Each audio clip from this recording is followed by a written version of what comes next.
Students, second law of thermodynamics को देखते हुए हम लोगों ने चेंज इन हीट में इंक्रीज या डिक्रीज की बात की। अब हम लोग बात करेंगे स्टूडेंट एंट्रोपी की, और हम लोग देखेंगे कि एंट्रोपी का चेंज इन हीट के साथ क्या रिलेशन है। Entropy is defined as the measure of disorder of the system. हम लोग देखते हैं कि जो सिस्टम के अंदर डिसऑर्डर आता है स्टूडेंट्स, यानी कि जो भी चेंज आता है सिस्टम के अंदर, उसको हम लोग क्या नाम देते हैं स्टूडेंट्स? एंट्रोपी का। जो कॉन्सेप्ट है एंट्रोपी का स्टूडेंट्स, वो इंट्रोड्यूस कराया गया सेकंड लॉ ऑफ थर्मोडायनेमिक्स में by Rudolf Clausius in 1856 to give a quantitative basis for the second law. अब ये भी बेस कर रहा है किसके ऊपर स्टूडेंट्स? सेकंड लॉ के ऊपर। इट प्रोवाइड्स अनदर वेरिएबल, ये हमें एक और वेरिएबल प्रोवाइड करता है स्टूडेंट्स, जो कि डिस्क्राइब करता है स्टेट ऑफ द सिस्टम को, जो जा रही है किन स्टेट ऑफ वेरिएबल्स के साथ, जो कि हम लोगों ने पहले भी यूज किए, प्रेशर, वॉल्यूम, टेम्परेचर और इंटरनल एनर्जीज। इसका रिलेशन भी उसी तरह प्रेशर, वॉल्यूम, टेम्परेचर और इंटरनल एनर्जी के साथ ही है। अगर हम लोग देखते हैं कि एक सिस्टम के अंदर रिवर्सिबल प्रोसेस परफॉर्म होता है students, during which it absorbs a quantity of heat, जिसके दौरान वो एक quantity of heat delta Q students, अगर हम लोग इसको रिप्रेजेंट करें तो वो एब्जॉर्ब करता है। तो क्या होता है स्टूडेंट्स? टेम्परेचर कांस्टेंट रखते हुए increase in the state of variable perform होगा, जिसको हम लोग नाम देते हैं स्टूडेंट्स एंट्रोपी का। यानी कि सिंपल अल्फाज में अगर हम लोग बात करें स्टूडेंट्स, कि अगर हम लोग इन्हीं स्टेट ऑफ वेरिएबल्स को देखते हुए किसी सिस्टम को हीट प्रोवाइड करें और उसकी वजह से उसके अंदर कुछ डिसऑर्डर आए या चेंज आए स्टूडेंट्स, तो वो हमारे पास क्या कहलाता है? एंट्रोपी। और इसको हम लोग शो करते हैं किससे स्टूडेंट्स? डेल्टा एस से, यानी कि change which is equal to delta Q, जो कि डिपेंड कर रहा है हीट के ऊपर। जैसे जैसे हीट होगी उतना ही डिसऑर्डर जो है वो सिस्टम का चेंज होता जाएगा with respect to temperature. Like potential energy और इंटरनल एनर्जी, ये दो एनर्जीज जो हैं, इनको देखते हुए स्टूडेंट्स जो एंट्रोपी के अंदर चेंज आता है स्टूडेंट्स, वो बहुत ही इंपॉर्टेंट होता है। जो चेंज इन एंट्रोपी है वो पॉजिटिव कब होगा? जब हम लोग हीट को ऐड करेंगे, और नेगेटिव कब होगा? जब हम लोग हीट को रिमूव करेंगे फ्रॉम द सिस्टम। हम लोग सपोज करते हैं कि जो अमाउंट ऑफ हीट क्यू है वो फ्लो कर रही है एक रेजरवायर से, जिसका टेम्परेचर है T1। कहाँ जा रही है? थ्रू अ कंडक्शन रॉड, एक कंडक्शन रॉड से मूव करते हुए टेम्परेचर T2 वाले रेजरवायर की तरफ हीट जो है वो ट्रांसफर हो रही है। जैसे ही टेम्परेचर जो है वो हमारे पास T1 से T2 में चेंज होगा, जो चेंज इन एंट्रोपी है स्टूडेंट वो अकर होगा।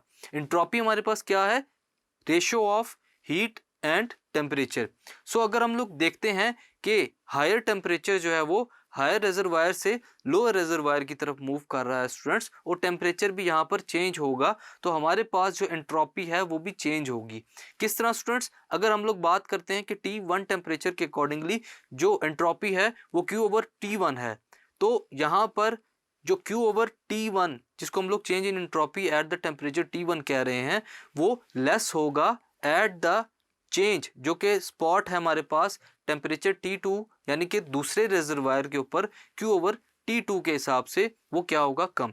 यानी कि जब हीट इंटर हो रही है तो वहां पर हमारे पास जो एंट्रोपी या चेंज इन एंट्रोपी वो है कम होगा as compare to low temperature, यानी कि जो सेकेंड रेजरवायर यूज किया गया है वहां पर जो चेंज है वो ज्यादा होगा।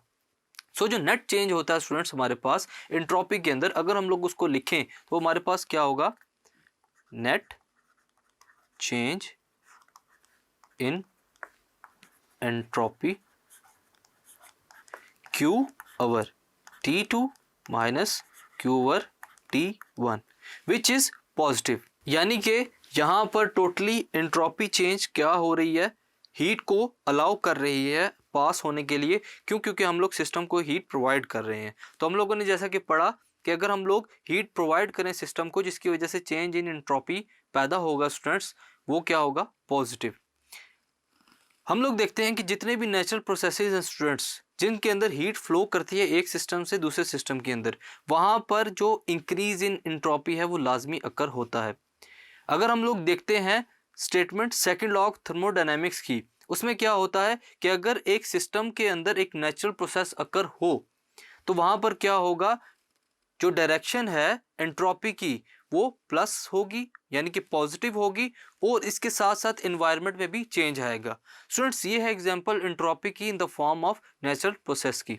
ये ऑब्जर्व भी किया गया है कि जो नेचुरल प्रोसेस है वो क्या करते हैं, हमें टुवर्ड्स प्रोसीड करते हैं किसकी तरफ, स्टेट ऑफ ग्रेटर डिसऑर्डर।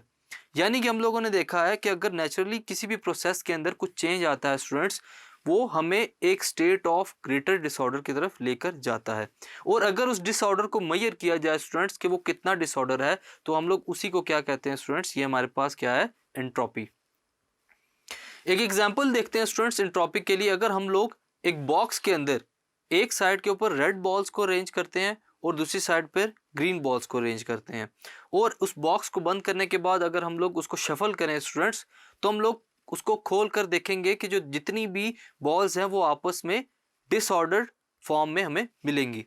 तो यही है हमारे पास स्टूडेंट्स चेंज इन डिसऑर्डर, या फिर हम लोग इसको कह सकते हैं कि यही हमारे पास एंट्रोपी है, कि जिसने इनिशियल स्टेट को टोटली डिसऑर्डर में कन्वर्ट करते हुए क्या कर दिया, जो पार्टिकल्स हैं या बॉल्स हैं उनकी पोजीशंस को डिस्टर्ब कर दिया। इसी तरह अगर हम लोग किसी भी प्रोसेस को देखते हैं कि उसके अंदर किसी भी हीट एनर्जी की वजह से, टेम्परेचर की वजह से उस बॉडी के मॉलिक्यूल्स के अंदर डिसऑर्डर पैदा हो स्टूडेंट्स, तो ये हमारे पास क्या कहलाता है, एंट्रोपी। हम लोग देखते हैं कि अकॉर्डिंग टू आवर इन्वायरमेंट, जो हमारी यूनिवर्स है उसके अंदर कॉन्टीन्यूसली चेंज आ रहा है, यानी कि एंट्रोपी कॉन्टीन्यूसली चेंज होती जा रही है।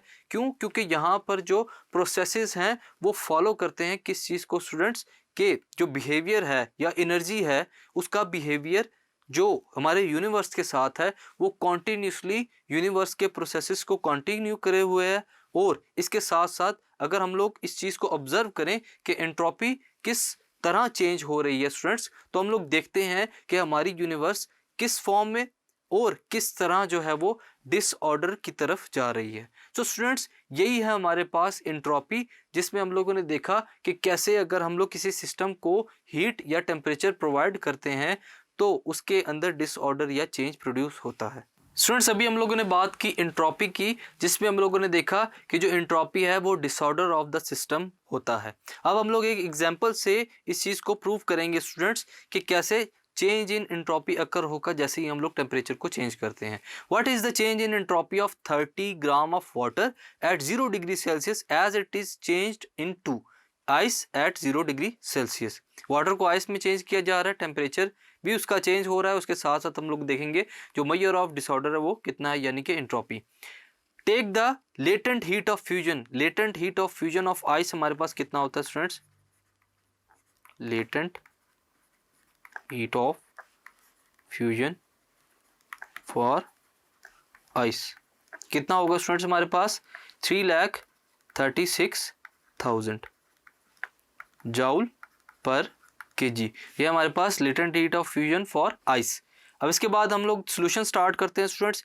सबसे पहले देखेंगे कि मास ऑफ वाटर कितना है, m 30 grams which is equal to 0.03 kilograms. Grams में से हम लोगों ने इसको किलोग्राम्स में चेंज किया।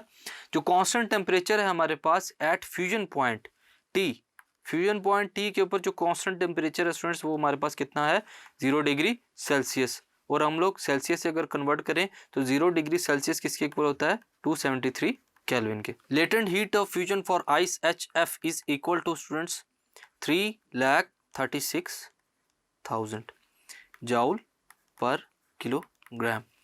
फर्दर इसको सॉल्व करते हैं। हीट रिमूव्ड फ्रॉम वाटर, जो हीट हम लोगों ने वाटर से रिमूव की है उसको आइस में कन्वर्ट करवाने के लिए स्टूडेंट्स उसको हम लोग डेल्टा Q से रिप्रेजेंट करेंगे, और वो किसके इक्वल है, MHF which is equal to, जो मैथ हमारे पास गिवन था स्टूडेंट्स वो क्या है, 0.03 multiply by latent heat of fusion of ice, multiply करेंगे 3,36,000 विच गिव्स 1,80,000 जूल्स। अब ये हमारे पास चेंज इन हीट आ गया स्टूडेंट्स। अब इसके बाद चेंज इन एंट्रोपी का जो फार्मूला होता है हमारे पास वो क्या है, delta S which is equal to delta Q over T। Further solve करेंगे इसको स्टूडेंट्स तो हमारे पास जो चेंज इन एंट्रोपी है डेल्टा S वो किसके इक्वल हो जाएगा, 10,080 जूल्स। यहाँ पर हम लोगों ने एनर्जी हीट की वैल्यू पुट कर दी स्टूडेंट्स, और उसके साथ हम लोग टेम्परेचर की वैल्यू पुट करते हैं, कितना है 273 केल्विन। सॉल्व करेंगे हमारे पास, तो एंट्रोपी की वैल्यू क्या आएगी स्टूडेंट्स, 36.92 जूल्स पर केल्विन। सो स्टूडेंट्स, इस एग्जांपल की मदद से हम लोगों ने change in entropy delta S को फाइंड किया। Thank you.